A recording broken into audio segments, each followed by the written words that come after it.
Assalamualaikum. Waalaikumsalam. Air semayang satu. Air semayang. Nak premium ke nak biasa? Premium lah. Macam mana? Mana yang paling top?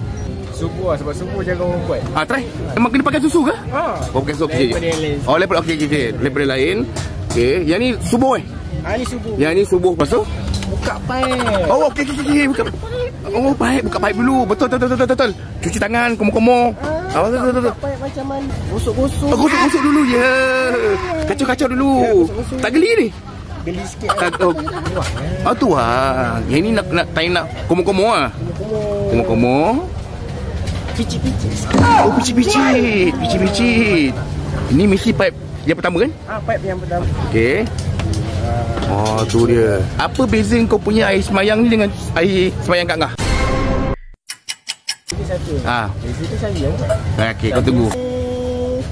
12. 12 jet. Okey, berapa? Kalau yang kecil 12. A la cripta. Dame tu cosita. Dame tu cosita. Dekat mana kau menjaga ni, Dek? Kelebang. Kau buka? Daripada kalau weekend dalam weekend dengan public holiday 12.30 sampai ke 12.30 malam. Okey dah. Kalau macam hari biasa tu 3 Ketiga lah. Cuti tak ada? Tak ada Straw. Okey. Straw. Okey. Kita minum dekat sini Syah paling ke tak? Syah paling.